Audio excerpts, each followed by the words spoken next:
Selamat pagi, saudara-saudari yang terkasih dalam Yesus Kristus.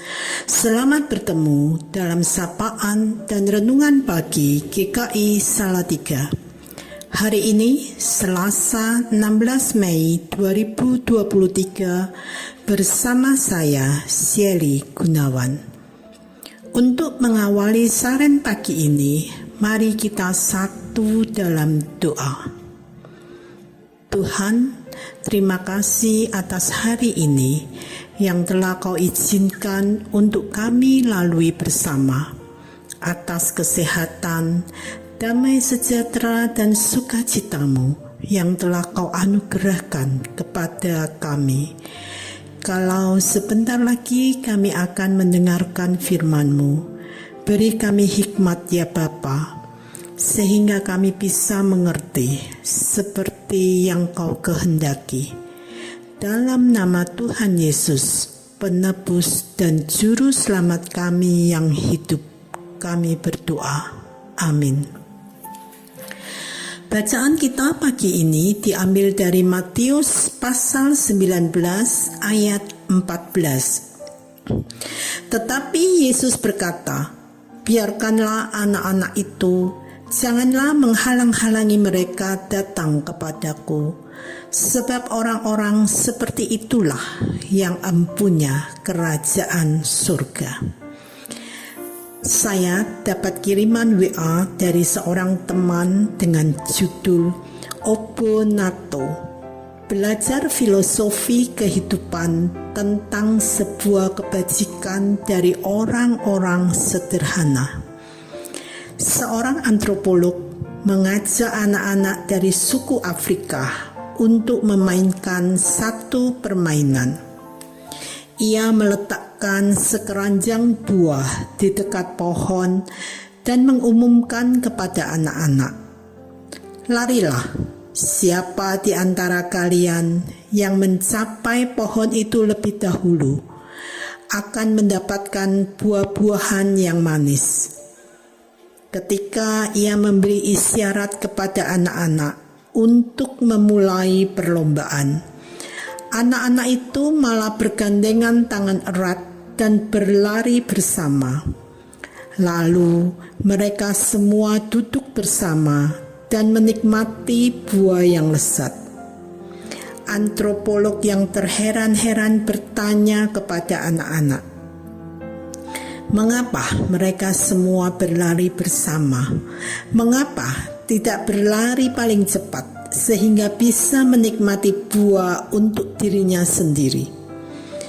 Anak-anak itu menjawab, "Obonato, mungkinkah seseorang bahagia jika orang lain bersedih?" Obonato dalam bahasa mereka berarti "aku ada karena kita ada". Sebuah kebajikan yang sudah langka bagi orang-orang kota yang hatinya dipenuhi dengan sifat serakah. Matius 19 ayat 14 sudah sering kita dengar.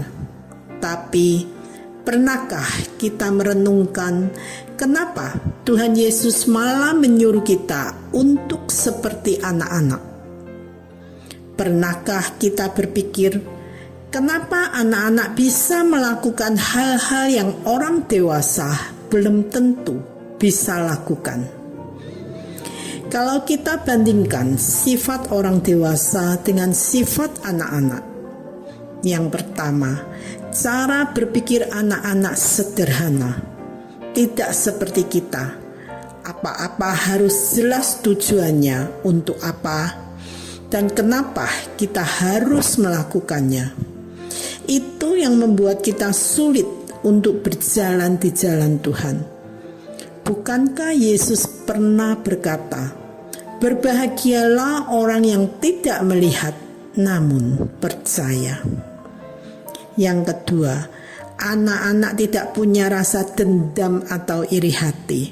Pagi bertengkar, 1 jam kemudian sudah main bersama.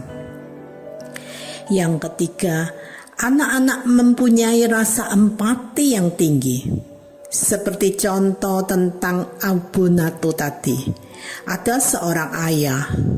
Dia merekam suara anaknya yang sedang menangis dengan keras. Suatu hari, rekaman itu diputar oleh sang ayah. Anak yang mendengarkan suara rekaman itu ikut menangis. Dari situ kita bisa tahu kalau anak-anak mempunyai rasa empati yang tinggi. Sekarang kita bisa bertanya pada diri kita sendiri, bisakah kita mencontoh sifat anak-anak? Amin. Mari kita tutup Saren pagi ini dengan doa. Bapa, ajar kami untuk menjalani hidup ini seperti yang Kau kehendaki, sehingga apa yang kami lakukan sesuai dengan kehendak-Mu. Dalam nama Yesus kami berdoa. Amin. Selamat pagi, selamat beraktivitas. Tuhan Yesus memberkati.